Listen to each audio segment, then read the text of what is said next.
Hello दोस्तों, आप सभी का ज्योग्राफी वाई कैथल में स्वागत है।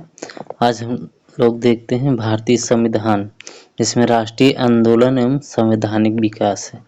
ठीक, तो शुरू करते हैं। क्वेश्चन नंबर 1 कह रहा है, निम्नलिखित में से किसमें गांधी जी ने पहली बार हथियार के रूप में भूख हड़ताल का इस्तेमाल किया था?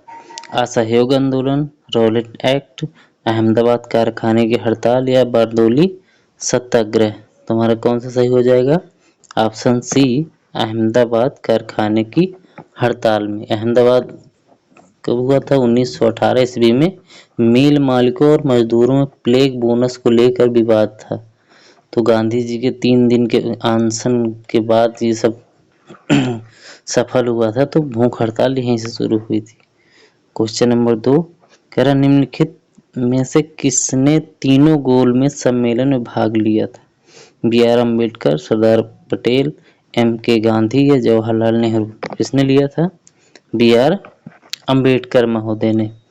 ठीक, तीनों गोल में सम्मेलन में भाग लिया था। आगे चलते हैं। क्वेश्चन नंबर 3 1947 में बने नेहरू की सरकार के कानून मंत्री थे? मोहम्मद अली जिन्ना, लियाकत अली खान, बलदेव सिंह या बी आर अम्बेडकर? इसमें कौन से हो जाएंगे? Option D, B R Ambedkar. स्वतंत्र भारत 15 अगस्त 1947 के प्रथम विधि मंत्री भी रहे डॉक्टर बी आर अम्बेडकर। ठीक, स्वतंत्रता के समय महात्मा गांधी की सलाह पर उन्हें केंद्रीय विधि मंत्री पद का संभालने का न्योता दिया गया था। इस भूमिका में उन्होंने संविधान की प्रारूप समिति के अध्यक्ष के रूप में भी काम किया। आगे चलते हैं। क्वेश्चन नंबर 5 कह रहा है, सर्वप्रथम किसने अपने लेखन के माध्यम से स्वराज की मांग उठाई थी? राजा राम मोहन राय, रामकृष्ण परमहंस, स्वामी विवेकानंद या स्वामी दयानंद सरस्वती? तो किसने उठाई थी? स्वामी दयानंद सरस्वती जी ने। क्योंकि सर्वप्रथम दयानंद सरस्वती ने स्वराज शब्द का प्रयोग किया और हिंदी में को राष्ट्रभाषा के रूप में स्वीकार किया। इन्होंने ही सबसे पहले विदेशी वस्तुओं के बहिष्कार और स्वदेशी को अपनाने पर बल दिया था। ये सभी विचारक भारतीय स्वतंत्रता आंदोलन के मुख्य अंग भी बने हैं। क्वेश्चन नंबर 6 निम्न में से किस आधार पर स्वामी दयानंद सरस्वती ने सर्वोच्चता को निर्धारित करने का विरोध किया था? कार्य को, जन्म को, गतिविधि को या मनोविज्ञान को? कौन हो जाएगा? जन्म के आधार पर। क्यों? क्योंकि दयानंद सरस्वती जो मूल शंकर ने 7 अप्रैल 1875 में बंबई में आर्य समाज की स्थापना की, जिसका मुख्य उद्देश्य प्राचीन वैदिक धर्म की शुद्ध रूप से पुनः स्थापना करना था। जन्म के आधार पर स्वामी दयानंद सरस्वती ने सर्वोच्चता को निर्धारित करने का विरोध किया था। ठीक, आगे बढ़ते हैं। क्वेश्चन नंबर 7 कह रहे, सर्वप्रथम किसने 1857 के विद्रोह को भारत का प्रथम स्वतंत्रता संग्राम कहा? V D Savarkar, R C Majumdar, Vipin Chandra या सर जॉन लॉरेंस? तो इसमें कौन सा हो जाएगा? Option A, V D Savarkar महोदय ने। ठीक, इन्होंने, इनकी पुस्तक थी the Indian war of independence 1857 में जो लिखी थी, इसी में इन्होंने विद्रोह को सुनियोजित स्वतंत्रता संग्राम की संज्ञा दी थी।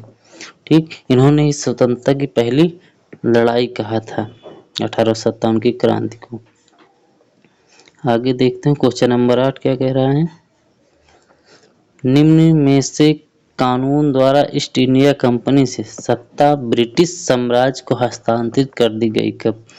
भारत सरकार अधिनियम 1858, भारत सरकार अधिनियम 1861 या रॉयल टाइटल्स एक्ट 1876 या इंडियन काउंसिल एक्ट 1892? तो कौन सा हो जाएगा इसमें?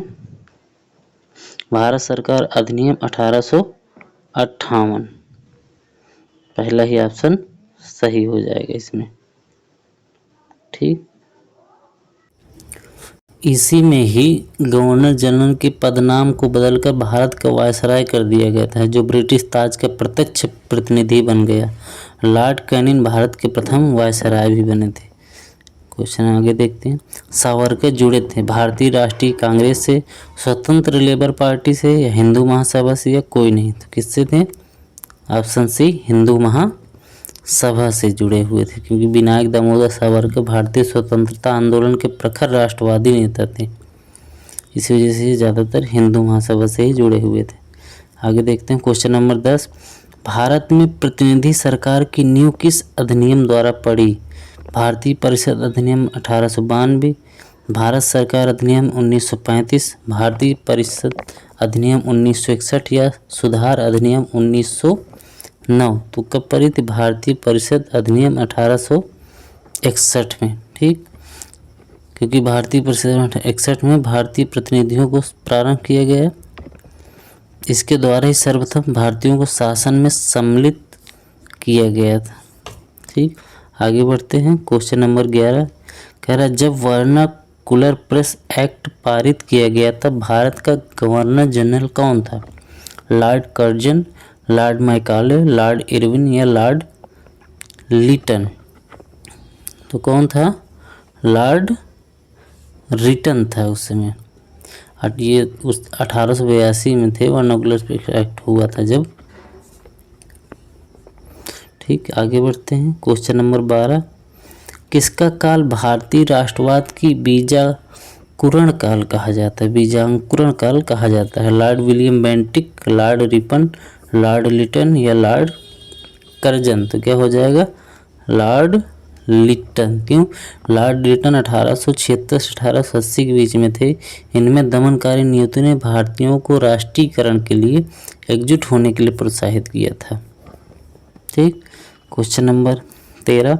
भारतीय राष्ट्रीय कांग्रेस के नरमपंथियों का विश्वास था शांतिपूर्ण संवैधानिक तरीकों में, पृथक सांप्रदायिक निर्वाचन पद्धति में, स्वराज के लिए चरमपंथी तरीके में या डी सरकारी सेवाओं के बहिष्कार में? तो 13 का क्या हो जाएगा? शांतिपूर्ण संवैधानिक तरीकों में, क्योंकि ये नरमपंथी थे। गरमपंथी होते तो दूसरा हो जाता। पहले हो जाएगा शांतिपूर्ण संवैधानिक तरीकों में। आगे चलते हैं क्वेश्चन नंबर 16। भारत को औपनिवेशिक स्टेटस दिए जाने की मांग किसने की थी? दादा भाई नौरोजी, शहीद भगत सिंह, चंद्रशेखर आज़ाद, रास बिहारी बोस? तो किसने की थी? दादा भाई नौरोजी ने की थी। इनको क्या और बोला जाता है? Grand old man of India. प्रथम भारतीय थे जो 1892 में उदारवादी दल की ओर से फिसबंदी से ब्रिटिश संसद के सदस्य चुने गए थे। ठीक, क्वेश्चन नंबर 17। कह रहा निम्नलिखित में से कौन एक वक्तव्य से बाल गंगाधर तिलक संबंधित नहीं है? वह नरमपंथियों के उद्देश्य एवं तरीकों से प्रसन्न थे। वह नरमपंथियों के उद्देश्य एवं तरीकों के प्रसन्न नहीं थे। लक्ष्यों को प्राप्त करने के लिए संवैधानिक तरीकों में हिंसा में विश्वास रखते थे। या डी उन्होंने मराठी में केसरी और अंग्रेजी में मराठा नाम के 2 साप्ताहिक पत्रों को प्रारंभ किया था। तो कौन सा हो जाएगा इसमें? संबंधित नहीं थे। ए वह नरमपंथियों के उद्देश्य एवं तरीकों से प्रसन्न नहीं थे, क्योंकि बाल गंगाधर तिलक जाने जाते हैं गर्म पंथ के लिए, और बाकी सब सही है। Question number 18। निम्नलिखित उदारवादी नेताओं में से किसे चांदी की वाणी वाला वक्ता कहा गया है? दादा भाई नौरोजी, गोपाल कृष्ण गोखले, मदन मोहन मालवीय या एमजी रनाड़े? तो किसको बोला गया है? गोपाल कृष्ण गोखले जी को। ये उदारवादी थे, भारतीय उदारवादी। इनके बारे में और बहुत सारी चीज़ें बोली जाती हैं। आगे बढ़ते हैं क्वेश्चन नंबर 19। गांधी जी द्वारा किसको अपना राजनीतिक गुरु माना गया था? B G Tilak, G K Gokhale, M G Ranade या सीआर दास? तो क्या हो जाएगा? Option B G K Gokhale, Gopal Krishna Gokhale. Question number 20 कह रहा है गोपाल कृष्ण गोखले किस वर्ष गोपाल कृष्ण गोखले किस वर्ष अखिल भारतीय कांग्रेस समिति के अध्यक्ष बने थे? 1897, 1905, 1905 दोबारा आ चुका है, 1912। ये 1905 को 1907 कर लीजिए। तो इसमें ऑप्शन बी सही हो जाएगा 1905। 23 से 30 सितंबर 1905 के मध्य वाराणसी में कांग्रेस का 21वां वार्षिक अधिवेशन हुआ था, जिसकी अध्यक्षता गोपाल कृष्ण गोखले ने की थी। ठीक, आगे बढ़ते हैं। क्वेश्चन नंबर 21, स्वदेशी आंदोलन प्रारंभ किया गया था 1905 में बंगाल विभाजन के विरोध में, 1907 में कांग्रेस के विभाजन के उपरांत, लखनऊ अधिवेशन के उपरांत, या राष्ट्रीय आंदोलन में महात्मा गांधी का प्रवेश निश्चित करने के लिए। तो 21 का क्या हो जाएगा? ऑप्शन ए 1905 में बंगाल विभाजन के विरोध में, क्योंकि कर्जन ने 20 जुलाई 1905 को बंगाल विभाजन की घोषणा की, जिसके परिणाम स्वरूप 7 अगस्त 1905 को कलकत्ता के टाउन हॉल में स्वदेशी आंदोलन की घोषणा की गई थी। ठीक, आगे चलते हैं। क्वेश्चन नंबर 22, बंगाल विभाजन के समय कौन सा आंदोलन प्रारंभ किया गया था? खिलाफत आंदोलन, असहयोग आंदोलन, स्वदेशी आंदोलन, या सविनय अवज्ञा आंदोलन? तो अभी हमने बताया स्वदेशी आंदोलन शुरू किया गया था कलकत्ता के टाउन हॉल में। ठीक, क्वेश्चन नंबर 23, बंगाल विभाजन कब रद्द किया गया? 1909, 1910, 1911, 1912 में?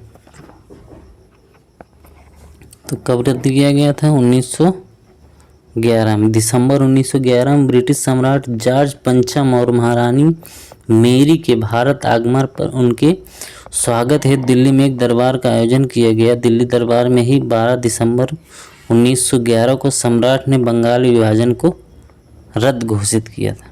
ठीक, आगे बढ़ते हैं। क्वेश्चन नंबर 26 कह रहा है, निम्नलिखित में से कौन होम रूल आंदोलन से संबंधित था? लाला लाजपत राय, मदन मोहन मालवीय, लोकमान्य तिलक, या एमजी रनाने? तो इसमें कौन सा सही हो जाएगा? Option C Lokmanya Tilak. ठीक, क्योंकि अप्रैल 1916 में तिलक ने पूना में होम रूल की स्थापना की। इसके प्रथम अध्यक्ष जोसेफ बैप्टिस्टा एवं सचिव एनसी केलकर थे। तिलक के द्वारा स्थापित लीग की कमेटी के सदस्यों में जीआर खबरडे आदि तमाम लोग थे। ठीक, आगे बढ़ते हैं। क्वेश्चन नंबर 27, भारतीय राष्ट्रीय कांग्रेस की प्रथम महिला अध्यक्ष कौन थी? श्रीमती सरोजिनी नायडू, श्रीमती एनी बेसेंट, श्रीमती कमला नेहरू, या श्रीमती इंदिरा गांधी? कौन थी? श्रीमती एनी बेसेंट प्रथम महिला थी, लेकिन पूछ ले भारतीय प्रथम महिला तो हो जाएगा श्रीमती सरोजिनी नायडू थी। ठीक है, ये कब हुई थी? आयरलैंड से आई थी। ये 1907 से 1933 तक थियोसोफिकल सोसाइटी की प्रधान रही थी। वर्ष 1916 में होम रूल लीग का गठन किया गया तथा वर्ष 17 में भारतीय राष्ट्रीय कांग्रेस की पहली महिला अध्यक्ष ये बनी थी। ठीक, जबकि श्रीमती सरोजिनी नायडू कब बनी थी? 1925 में कानपुर में हुए अधिवेशन में। क्वेश्चन नंबर 28, भारत में महात्मा गांधी को जन आंदोलन का प्रथम अनुभव हुआ था किस आंदोलन से? चंपारण में, बारदोली में, चौरी चौरा में, या दांडी में? तो 18 क्या हो जाएगा? चंपारण में, जो कि 1917 में बिहार में हुआ था। क्वेश्चन नंबर 19, निम्नलिखित कथनों में 29 निम्नलिखित में से किस एक अधिनियम में सिख, यूरोपियन और भारतीय क्रिश्चियनियों के लिए सांप्रदायिक निर्वाचन शामिल किया गया? 1833 का चार्टर एक्ट, 1909 का पार्लियामेंट सुधार एक्ट, 1919 का भारत शासन अधिनियम, या 1935 का भारत शासन अधिनियम? तो क्या हो जाएगा? ऑप्शन डी 1935 का भारत शासन अधिनियम। ठीक, क्वेश्चन नंबर 30 कह रहा द्वैध शासन प्रणाली राज्यों में लागू की गई थी 1909 के अधिनियम द्वारा, 1919 के अधिनियम द्वारा, या 1935 के अधिनियम द्वारा, या इनमें से कोई नहीं? तो क्या हो जाएगा? 1919 के अधिनियम द्वारा। इसको मॉन्टेस्क्यू चेम्सफोर्ड ब्रिटिश सरकार द्वारा भारत में संवैधानिक सुधार से संबंधित भी इसको माना जाता है। ठीक, क्वेश्चन नंबर 31, भारत सरकार अधिनियम 1919 निम्न में से किस पर आधारित है? पार्लियामेंट सुधार, मोंटेस्क्यू चेम्सफोर्ड या रैमजे मैकडोनाल्ड अवार्ड या नेहरू रिपोर्ट? तो अभी बताए मोंटेस्क्यू चेम्सफोर्ड, ठीक, रिपोर्ट। फिर कह रहा है क्वेश्चन नंबर 32, रोलेट एक्ट किस वर्ष में पारित हुआ था? 1931, 1919, 1920 या 1942 में? तो कब हो जाएगा? 1919 से। भारत में बढ़ रही क्रांतिकारी गतिविधियों को रोकने के लिए सरकार ने 1917 में न्यायाधीश सिडनी रोलेट की अध्यक्षता में एक समिति का गठन किया। इस समिति के सुझाव पर 17 मार्च 1919 को रोलेट एक्ट नामक एक कानून बनाया गया था, ठीक। क्वेश्चन नंबर 33, भारत में किस वर्ष से राष्ट्रीय आंदोलन ने जन संगठित का रूप लिया?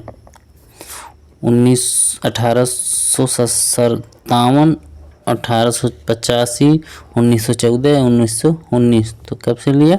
1919 से। क्यों? क्योंकि जब रोलेट एक्ट मार्च 1919 में लागू किया गया था, जिसके विरुद्ध गांधी जी ने 6 अप्रैल 1919 को देशव्यापी हड़ताल को आयोजन कराया था। गांधी जी ने रोलेट एक्ट सत्याग्रह से 3 राजनीतिक मंचों का उपयोग किया था: होम रूल लीग, खिलाफत एवं सत्याग्रह सभा, ठीक।